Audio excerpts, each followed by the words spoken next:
की आज अण्णाभाऊ साठेंची 104वी जयंती आहे आणि ह्या 104वी जयंतीच्या सर्व भारतीय नागरिकांना मी तुम्हाला सदिच्छा या ठिकाणी तुम्हाला शुभेच्छा व्यक्त करतो। आज अण्णाभाऊ साठेंची जयंती संपूर्ण भारतभरामध्ये साजरी केली जाते। जो माणूस भारतरत्नपेक्षा सुद्धा उच्च लेवलचा होता, ज्या माणसानं मराठी भाषा टिकवायचं काम केलं, खरा मराठी भाषा दिन हा अण्णाभाऊ साठेंच्या जयंती दिवशी व्हायला पाहिजे असं त्यांचं कार्य आणि कर्तृत्व आहे।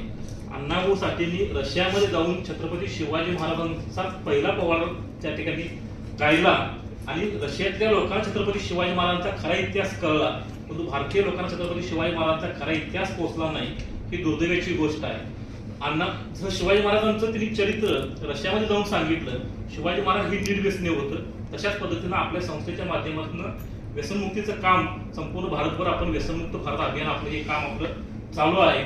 छत्रपती शिवाजी महाराज निर्व्यसनी होते, तसं त्यांचे मावळे देखील निर्व्यसनी होते, म्हणून छत्रपती शिवाजी महाराजांनी इतिहास घडवलेला आहे। अण्णाभाऊ साठे सुद्धा ज्या वेळेला 15 ऑगस्ट 1947 ला भारत स्वतंत्र झाला त्याच्या दुसऱ्या दिवशी अण्णाभाऊ साठेंनी हिंदीमध्ये मुंबईमध्ये 1 लाख लोकांचा मोर्चा काढलेला होता। अण्णाभाऊंचं लिखाण हे सगळं मराठी भाषेत असताना अर्धा दिवस शाळेत गेलेले अण्णाभाऊ त्यांनी 80 कथा, कादंबऱ्या, नाटक, चित्रपट, मालिका तयार केल्या आणि अण्णाभाऊंनी त्या मोर्चाच्या समोर हिंदीमध्ये घोषणा दिली, कारण तो मोर्चा फक्त महाराष्ट्रापुरता मर्यादित नव्हता, तर तो देश पातळीवरचा मोर्चा होता। अण्णाभाऊंनी त्यावेळेला म्हणलेलं होतं की ये आजादी झूठी है, देश की जनता भूकी आहे। आज आपण स्वातंत्र्याचा अमृत महोत्सव आपण 76 वर्ष साजरा करतोय, पण 76 वर्षानंतर सुद्धा आज आपण जर बघितलं तर 76 वर्षानंतर प्रत्येक भारतीयांची जर परिस्थिती बघितली तर खऱ्या अर्थानं अण्णाभाऊंनी त्यावेळेला जे ते भविष्य सांगितलेलं होतं ते आज देखील तंतोतंत लागू पडतंय। कारण आज देशामध्ये बघितलं आपण तर 5% लोकांच्याकडे देशाची 95% संपत्ती आहे आणि 95% लोकांच्याकडे फक्त देशातली फक्त 5% संपत्ती आहे। ही आर्थिक विषमता संपवायची असेल तर आपल्याला व्यवसायामध्ये येणं गरजेचं आहे, कारण आपल्या बहुजन समाजामध्ये भारतीय लोकांची मानसिकता ही गरिबीची मानसिकता आहे आणि आज जर आपण त्या देशामध्ये समान जर आर्थिक आपण समान नागरिक कायदा केला किंवा समान जर संपत्तीचं वाटप जरी केलं तर काही वर्षानंतर ज्या लोकांची मानसिकता गरिबीची आहे ती लोक गरीब बनणारच आहेत। म्हणून आपल्याला आर्थिक स्वातंत्र्यावरती काम आपण करणं गरजेचं आहे। आर्थिक स्वातंत्र्य म्हणजे काय की आपल्याला मनासारखा आपल्याला पैसा खर्च करता यावा, मनासारखा पैसा आपल्याला कमवता यावा, त्याला म्हणायचं आर्थिक स्वातंत्र्य। परंतु आज जर बघितलं आपण छत्रपती शिवाजी महाराजांनी जे स्वराज्य निर्माण केलं तर त्या स्वराज्याचं त्या आजच्या काळात त्याचं व्हॅल्युएशन केलं तर ते लाखो कोटी रुपयाचं ते व्हॅल्युएशन होत आहे।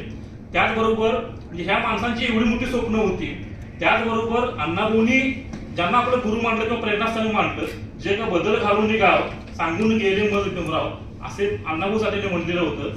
तर डॉक्टर बाबासाहेब आंबेडकर यांनी अर्थशास्त्रावरती 6 पुस्तक लिहिलेले आहेत। अर्थशास्त्रावरची पहिली PhD डॉक्टर बाबासाहेब आंबेडकरांनी केलेली आहे।